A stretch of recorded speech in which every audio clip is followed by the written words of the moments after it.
Hey guys, Sid here, and today we are going to talk about the OnePlus 7T launched in the event on September 26th. So let's not waste time and get straight into it.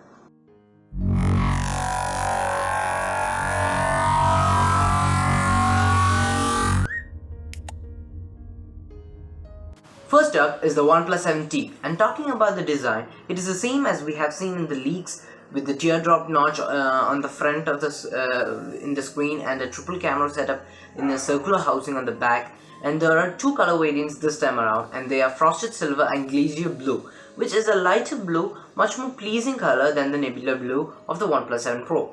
The glass on the back is matte frosted, the same found on the midnight black version of the OnePlus devices in previous generations. Now, moving on to the display, it has a 20:9 90Hz AMOLED display that has a peak brightness of 1000 nits, and for layman, that's a very great picture. And though the resolution is only full HD, but that's not going to be an issue because most smartphones only need full HD in my opinion. And thanks to the 1000 nits of brightness, we have HDR10 plus support on YouTube, Netflix, Prime Video, and this time the display also has a very great pixel response time, which is 40 milliseconds, that is 38% faster than most Android smartphones. The reading mode has been updated to chromatic reading mode, which gives less saturated colors instead of the outright black and white of the previous reading mode, which will improve the reading experience. And in my opinion, I have faced a lot of problems, like when I am reading books that have illustrations. I find it strange to have it in black and white. Next up is the camera department, and from all the sample photos taken by reviewers that I've seen online, the cameras this time around are not great, and they might be the only flaw for this great device.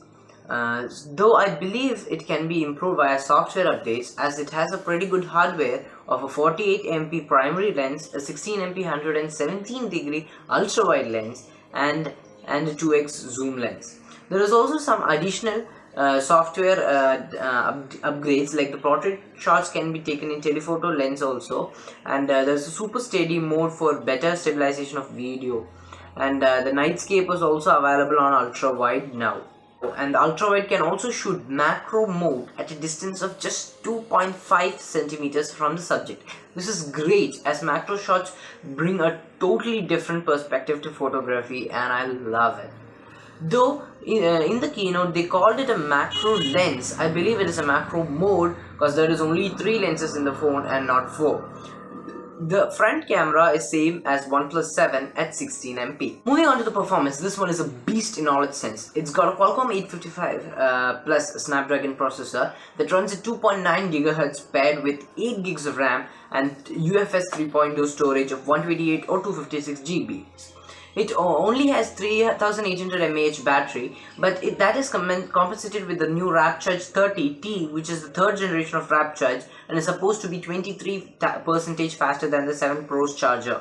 And OnePlus claims that they have used a graphite heatsink that will keep the device relatively cool, so that they claim that you can game on it, but I think it'll get a bit toasty, with all that power. And OnePlus also has improved the speaker department, because now it has Dolby Atmos, and there's a better haptic motor as well. Next up is improvements to my favorite feature of OnePlus. Yep, the Oxygen OS. This time OnePlus 7T is the first ever phone to ship with Android 10 out of the box. There is also more updates to Oxygen OS, as now they have added a feature that will categorize your photos by recognizing what is inside them, like friends, objects, or based on location. All the categorizations and recognition happens locally on the device for faster and safer processing, and so it will happen even without an internet connection. There is also a 5 GB of free cloud storage, and buyers of the new OnePlus device will get an additional 50 GB free for the first year of the gallery. There is new work life mode, which when enabled shows notifications from apps in the specific mode. The modes can also be enabled automatically based on the time or location. The messages also has massive improvements, as now the messages will be categorized to promotional transactions and OTP, and also 39 types of messages will be visualized. These messages will be like train tickets or any other details, banking details kind of. It will be visualized, so it will look better than a normal text SMS. Another cool feature added to the Messages app is the quick actions feature, which helps to copy the OTP or call the delivery guy with just one tap. And now all these will be available for the OnePlus 6 and newer devices, so that's great. I'm getting those new features of Oxygen OS.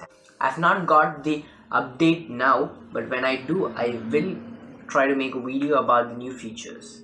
The OnePlus 7T is now available for 37,999 for 8GB RAM, 128GB storage, and 39,999 for 8GB RAM, 256GB storage on Amazon, OnePlus.in and OnePlus Experience Store.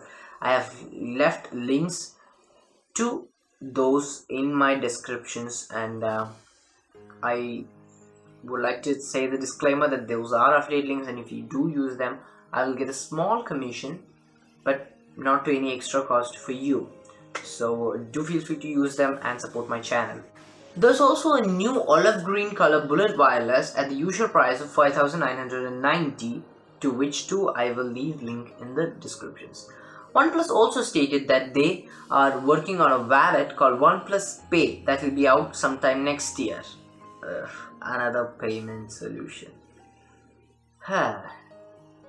So what's my opinion? Well, OnePlus is coming forward with a new strategy where they have two lines of phones. One budget line, that is a 7 and 70, and later it will be called 8 and 80, I presume, and a premium line with 7 Pro and the 70 Pro, which will be coming out soon, and maybe later 80 and 80 Pro. I mean 8 Pro and 80 Pro. This strategy, I believe, will give OnePlus more of the market share as they are able to reach a wider audience.